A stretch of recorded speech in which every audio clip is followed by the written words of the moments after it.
नमस्कार आप सभी का गोल्डन जेके 21 में फ्रेंड्स फाइनली जिसका बेसब्री से इंतजार था नोटिफिकेशन आउट हो चुका है 1945 पद पे और इसमें 12 पोस्ट सीडीपीओ का है। तो टोटल जो पद हो जाता है वो 1957। एक एक करके चर्चा करने वाले हैं। और सबसे अच्छी बात ये है ना भाई, इतनी बड़ी संख्या में भर्ती बीपीएससी में आपको पहली बार दिख रहा है। और सिलेक्शन की मैं बात कर लूँ, अगर सिलेक्शन लेना है तो इससे अच्छी अपॉर्चुनिटी आपको नहीं मिलेगा। जी जान लगा दीजिए, सभी के बारे में चर्चा करेंगे। जो टॉप मोस्ट पद है, जो चर्चित पद है, यहाँ पे हम लोग देखने वाले हैं एक एक करके, मैं आपको सब कुछ बताने वाला हूँ। और अलग अलग जो पोस्ट है टोटल इस बार जो अभी जो नोटिफिकेशन आया है उसमें टोटल 24 प्रकार का, मतलब कह सकते हैं कि भाई 24 डिपार्टमेंट से वैकेंसी आया है, मतलब कि पोस्ट का नाम है, जो कि हम लोग चर्चा करेंगे कौन से पोस्ट में अगर आप जाते हैं तो क्या काम करना पड़ता है। और इसमें इस बार जो नोटिफिकेशन है, इसमें अभी जो नोटिफिकेशन है इसमें 3 लेवल का पद है। एक तो आप सबको पता है, एक तो लेवल 9 का है, एक लेवल 7 का है, और एक जो है पद जो है ये लेवल 6 का है। ठीक है, तो लेवल 6 का एक ही पद है जो कि हम लोग चर्चा करेंगे, तो ध्यान से देखिएगा। और कई सारे फ्रेंड्स का यहाँ पे डाउट था एज में रिलैक्सेशन के लेके, और सबसे अच्छी बात इस बार ये है ना यार, फीमेल के लिए इतनी अच्छी अपॉर्चुनिटी है कि मत पूछिए। आप लोग तो भाई जी जान लगा दीजिए। फीमेल के लिए मैं बात कर रहा हूँ, देख सकते हैं टोटल 1945 पद में से 609 पद जो है फीमेल के लिए हैं, आप देख सकते हैं। तो यहाँ पे एक एक करके हम लोग चर्चा करेंगे। एज रिलैक्सेशन के लेके भी कुछ लोग पूछ रहे थे, तो भाई 5 साल का छूट मिलेगा जो लोग बिहार सरकार के अंदर काम कर रहे हैं। और कितने दिन काम कर रहे हैं, मतलब कि यहाँ पे कुछ लोग का ये था कि भाई हम बीपीएससी वाले टीचर हैं तो क्या मुझे 5 साल का एज रिलैक्सेशन मिलेगा। चर्चा करेंगे, मैं सबके बारे में मैं यहाँ पे बताने वाला हूँ कि किसे 5 साल का एज रिलैक्सेशन मिलेगा यहाँ पे। यहाँ पे पहले मैं जो चर्चा कर लेता हूँ यहाँ पे, उसके बाद मैं पोस्ट के बारे में भी बताऊँगा। सारे पोस्ट जो टोटल 24 पोस्ट है, सारे का जो है क्या क्या काम होता है मोटा मोटे तौर पे सब कुछ बता दूंगा। अभी आपको क्या करना चाहिए, आपका क्या अप्रोच होना चाहिए, देखने वाले हैं फ्रेंड्स। सबसे पहले यहाँ जो आप देख सकते हैं, देखो भाई मैं ओ एच और अलग अलग है एच एच करके है जो दिव्यांग कैटेगरी है वो मेंशन नहीं किया हूँ, है ना। उसका भी लगभग 100 के आसपास में पोस्ट है ना, और कैटेगरी वाइज है उसमें भी। यहाँ पे आप देख सकते हैं टोटल जो पद है यूआर में, ये यहाँ पे जो लिखा हूँ टोटल पद है ये यूआर में, इसमें मेल और फीमेल दोनों का है, जनरल कैटेगरी का, जिसमें महिला के लिए यार 35% आप सबको पता है कि रिजर्व सीट रहता है, तो 277 पद जो है महिला के लिए है। तो फीमेल के लिए मैं दोबारा कर रहा हूँ, इतनी अच्छी अपॉर्चुनिटी भैया आप लोगों को नहीं मिलने वाला। लेकिन मेल के लिए भी मैं बता रहा हूँ क्योंकि बड़ी संख्या में भर्ती है, बताऊँगा क्यों महत्वपूर्ण है, आपको क्या करना चाहिए। अभी जी जान लगा दीजिए, अभी जो आपके पास जो टाइम बचा हुआ ना लगभग 50-52 दिन, ये आपके लिए, ये मैं फिर से कर रहा हूँ कि ये गोल्डन चांस है और अच्छी अपॉर्चुनिटी है। इसमें आराम से प्री एग्जाम को भी क्लियर कर सकते हैं, मैं बताऊँगा क्या अप्रोच होना चाहिए। उसके बाद EWS की मैं बात कर लूँ तो जिसमें टोटल जो है 184 पद है, और फीमेल के लिए आप देख सकते हैं भाई 62 पद जो है रिजर्व है, मेल नहीं जा सकते इसमें। ओबीसी की मैं बात करूँ तो 247 पद और फीमेल के लिए 63 पद। उसके बाद ईबीसी की बात करूँ तो 222 पद और फीमेल के लिए आप देख सकते हैं 105 पद। एससी के लिए 308 पद और फीमेल के लिए 95 पद। एसटी के लिए 20 पद और फीमेल के लिए 2 पद है। ठीक है भाई, जनरल में सभी लोग फाइट करते हैं, आप सबको पता है, जो बाकी जो ये जो कैटेगरी वाले लोग हैं सब जाते हैं। उसके बाद आप देख सकते हैं ये सारी चीज़ें हैं। और फीमेल के लिए मैं दोबारा कह रहा हूँ 1945 पद में से 609 पद जो है आपके लिए रिजर्व है। तो हालांकि आप लोग इससे ऊपर जाते हैं तो भाई यहाँ से भी सीट ले सकते हैं, लेकिन यहाँ पे 609 पद आपके लिए स्पेशल रिजर्व है, तो भाई जी जान लगा दो। अब यहाँ पे हम लोग देखने वाले हैं कि जो अलग अलग पद है यहाँ पे आपको स्क्रीन पे भी दिखेगा। ठीक है, क्योंकि कई सारे आप लोगों का डाउट था तो मुझे लगा कि मैं आपको जल्दी जल्दी बता देता हूँ, ज़्यादा टाइम नहीं लूँगा, 2 से 3 मिनट टाइम लूँगा। पहले नंबर पे जो पद आपको दिख रहा होगा SDM या फिर SDC कह सकते हैं, 200 पद है। दूसरे नंबर में आपको दिखेगा भाई DSP का पद है। तीसरे नंबर में आपको दिखेगा डिस्ट्रिक्ट कमांडेंट का 12 पद है, आपको स्क्रीन पर दिख रहा होगा, मैं सीरियल वाइज बोल रहा हूँ, है ना। और ये सब आप सबको जो पता है कि भाई क्या काम होता है। जेल सुप्रिटेंडेंट का 3 पद है और असिस्टेंट कमिश्नर का मैं बात कर लूँ, बहुत इंपॉर्टेंट पोस्ट होता है ये असिस्टेंट कमिश्नर, जो 5वें नंबर में आपको दिख रहा होगा। तो अच्छा एक चीज़ मैं यहाँ पे बता दूँ, ये जो आपको सीरियल नंबर दिख रहा होगा तो जिसमें 1 से लेके 15 तक जो है ये लेवल 9 का पद है। ठीक है, यहाँ पे लिख देता हूँ भाई लेवल 9 का है, और 15 तक 1 से लेके 15 और 16 से लेके 23 तक जो है, जो सीरियल नंबर आपको दिख रहा होगा ये जो है फ्रेंड्स लेवल 7 का है। और उसके बाद आपको 24 नंबर पे जो दिखेगा वो जो है ये लेवल 6 का पद है, ठीक है। तो ये थोड़ा सा आप माइंड में रखिएगा, हालांकि मैं आपको बताते जा रहा हूँ, स्क्रीन पे भी आपको दिख रहा होगा, है ना। तो अगला जो है पद है, जो 68 पद, 168 पद दिख रहा होगा, असिस्टेंट 5वें नंबर पे, assistant commissioner of state tax का, जैसे हम लोग बिहार वित्त सेवा के नाम से जानते हैं, इसे हम लोग सेल टैक्स ऑफिसर कहते हैं। बहुत अच्छा पद होता है लेवल 9 में, ठीक है, और 168 पद है। सब रजिस्ट्रार और 12 पद है इस बार, हालांकि थोड़ा सा कम पद है, लेकिन बहुत अच्छी पद है सब रजिस्ट्रार, चूँकि जमीन उमीन का रजिस्ट्री करवाना है, ये सारी चीज़ें आप सबको पता है कि भाई सब रजिस्ट्रार के अंदर रहता है। इलेक्शन ऑफिसर, सब इलेक्शन ऑफिसर 7 नंबर में आपको दिखेगा, 12 पद है। और डीपीओ का 50 पद है ना। डीपीओ का देखो भाई, बिहार एजुकेशन सर्विस है ये डीपीओ, आपको 8वें नंबर पर दिख रहा होगा। सोशल सिक्योरिटी का जो है आपको पद दिख रहा होगा, 9, 10, 11 आप देख सकते हैं, 12 नंबर का ये सारे पद भी है। उसके बाद यहाँ पे 12 नंबर पे आपको दिखेगा डिस्ट्रिक्ट माइनॉरिटी वेलफेयर ऑफिसर, 6 पद है, लेवल 9 का है। और अब इस बार एक पदाधिकारी की मैं बात करूँ तो भाई एक ही पद दिया है, क्योंकि ये पहले जो पद हुआ करते थे बहुत ज़्यादा चर्चित पद हुआ करते थे। इसके बाद अगर आपको युवा को नौकरी देना है तो 14 नंबर में पद आप जो देख रहे हैं 14 में, एम्प्लॉयमेंट ऑफिसर का ये 14 पद है। असिस्टेंट प्लानिंग ऑफिसर, सरकार के द्वारा जो भी स्कीम लाया जाता है तो इम्प्लीमेंट जो करना है, लागू करना, ये सारी चीज़ें भी आपके हाथ में होता है। 23 पद है, जैसे हम लोग एपीओ भी कहते हैं, आपको जो 15 नंबर पे दिख रहा होगा। तो मैंने आपको बताया ना कि भाई 1 से लेकर 15 तक जो है लेवल 9 का पद है, ठीक है फ्रेंड्स। उसके बाद 16 से, अब देखो भाई बहुत ही यहाँ पर, हालांकि मैं टॉप मोस्ट पद है यहाँ पे लिख दिया हूँ, जिसके लिए सभी लोग इंतजार में रहते हैं, चर्चित पद, है ना। अभी मैं आपको सीक्वेंस वाइज में दिखा रहा हूँ। 16 नंबर में आप जो देख सकते हैं भाई एडीटीओ का पद है, ड्राइविंग लाइसेंस बनाना है, ये सारी चीज़ें, हालांकि जिला के अंतर्गत भी आप काम करेंगे। 4 पद है।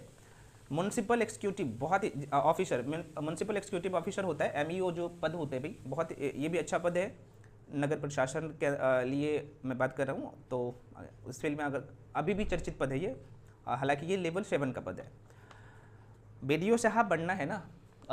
आरडीओ का जो पद देख रहे हैं भाई, एक्चुअली ये बीडीओ साहब है, और इसका जो रुतबा है ना, हालांकि इसका अभी मांग चल रहा है जो आरडीओ का पद है कि भाई इसे लेवल 9 में लाया जाए, लेवल 9 में। तो जहाँ तक मुझे लगता है कि ये बहुत जल्द लेवल 9 में चला जाएगा।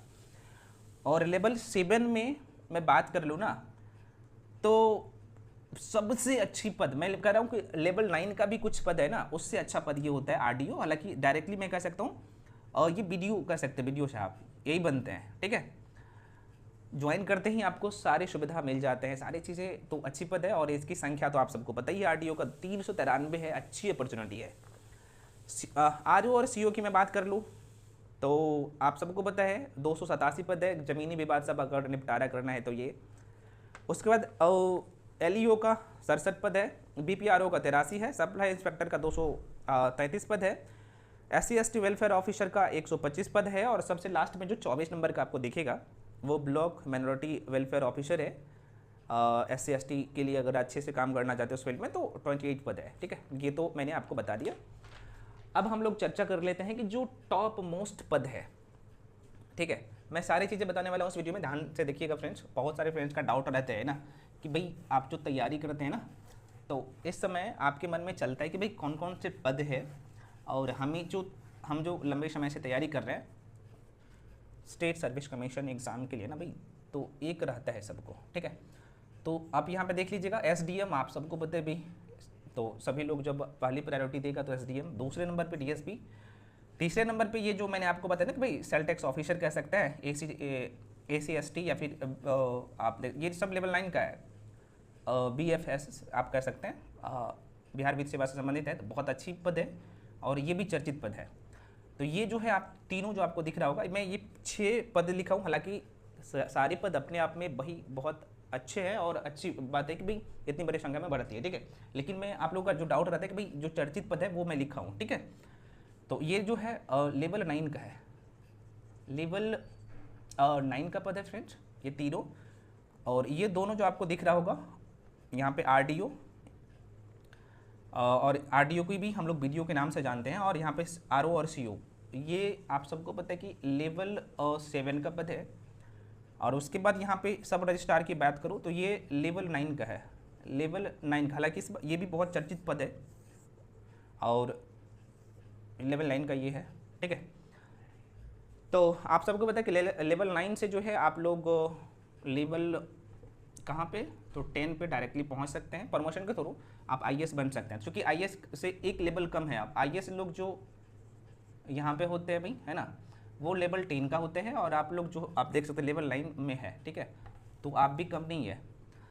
ये टॉप मोस्ट पद, हालांकि कुछ और पद है जो यहाँ पे था, मैं वो मेंशन कर दिया हूँ, ठीक है, जो चर्चित पद है, जिनके बारे में सभी लोग जानते हैं। हालांकि मैं सारे के बारे में बता भी दिया हूँ। अगर आपको और इन्फॉर्मेशन चाहिए पूरी डिटेल में भाई किसका क्या काम होता है, तो वो भी मैं बता दूंगा, ठीक है, एक एक करके। हालांकि मोटा मोटी तौर पर मैं सब कुछ बता ही दिया हूँ। अब यहाँ पे आप लोगों का जो कॉमन क्वेश्चन था, इसके बारे में भी हम लोग देख लेते हैं। फ्रेंड्स, आपको दिख रहा है, मैं एक बार देख लेता हूँ। हाँ, दिख रहा है आपको।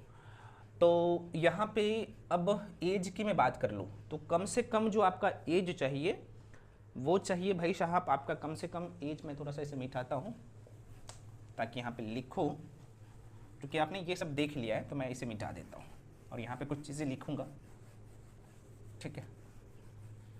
यहाँ भी मैं मिटा देता हूँ, जस्ट वेट, ठीक है।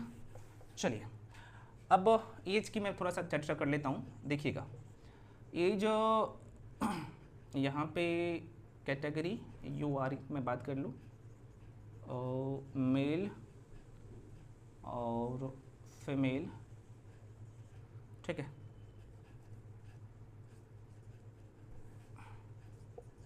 देखो भाई, अगर जनरल कैटेगरी से आप हैं तो आपका जो है 20 से 37 तक मेल के लिए चाहिए, और फीमेल के लिए 40 साल है ना, 40 वर्ष है। ये थोड़ा सा देखिएगा, यूआर या फिर ईडब्ल्यूएस, ये दोनों के लिए है।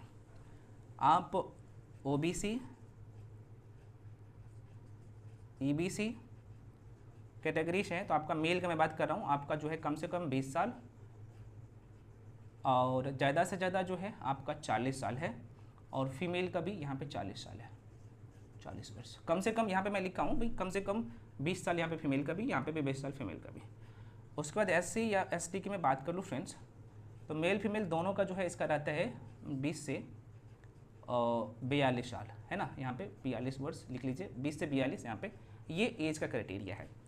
अब ये जो 5 साल का एज में रिलैक्सेशन है, ये किसे मिलेगा, तो ये बिहार सरकार की जो है, बिहार सरकार की में, बिहार सरकार में सेवा कितने साल, तो 3 वर्ष दे चुके हैं, तो भाई आपको 5 साल का एज में छूट मिलेगा, ठीक है। तो आप लोग समझ गए, जो लोग ये बोल रहे थे सर मैं बीपीएससी टीचर में हूँ तो क्या मुझे एज रिलैक्सेशन मिलेगा, तो भाई साहब अभी आपने बहाल हुए हैं तो आपको नहीं मिलेगा अभी, ठीक है।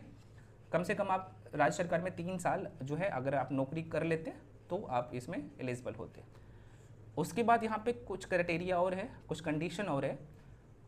आपको 5, जब आपने ज्वाइन किया उसके बाद आप 5 बार एग्जाम देंगे ना, तो भाई आपको 5 ही अटेम्प्ट दिया जाएगा। तो ये भी थोड़ा सा ध्यान रखिए, ज्वाइन करने के बाद बिहार सरकार में जो आप कार्यरत है, तो उसके बाद जो आप फॉर्म भर रहे हैं तो आपको सिर्फ 5 ही अटेम्प्ट मिलेगा। इससे पहले जो आप अटेम्प्ट दिए हैं तो वो काउंट नहीं किया जाएगा, ठीक है। तो आशा करते हैं कि ये भी डाउट क्लियर आप लोगों का हो गया होगा एज से संबंधित। तो अच्छा, हालांकि यहाँ पे मैं 20 लिख देता हूँ यार, 20 ये 20 कम से कम 20 साल है।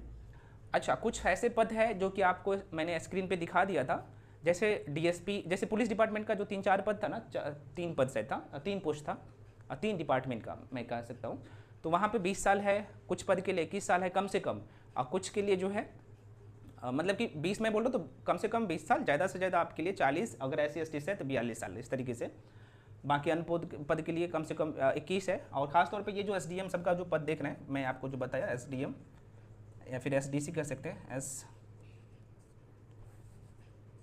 एसडीएम या एसडीसी जो है, इसका लिए भी 22 साल कम से कम चाहिए। यहाँ पे मैं आपको बता चुका हूँ और स्क्रीन पे भी आपने देख लिया है, ठीक है। तो ये है। अब कुछ लोगों का कुछ और डाउट है, यहाँ पे मैं मेंशन कर देता हूँ, सारे डाउट आपका यहीं पे क्लियर हो जाएगा, ठीक है फ्रेंड्स। मैं डिटेल में सारी चीज़ें मैं बता ही दिया हूँ। उसके बाद भी जो भी डाउट या कन्फ्यूजन आप लोग को रह जाता है तो आप लोग कमेंट सेक्शन में कमेंट कर सकते हैं, मैं वीडियो लेके आ जाऊँगा। फॉर्म भी आप सबको बताई भी, यहाँ पे यूआर के लिए, ईडब्ल्यूएस के लिए, ओबीसी के लिए, ईबीसी के लिए, है ना भाई, 600 रुपया है। जो लोग यहाँ पे आधार कार्ड नहीं आप देते हैं तो बायोमेट्रिक्स के लिए फिर आपको 200 रुपया अलग से लिया जाएगा। तो ये चीज़ आप ध्यान रखिए। बाकी SC ST के लिए तो आप सबको मैं बता ही चुका हूँ। SC या ST के लिए 150 रुपया है, आपने देख ही लिया है।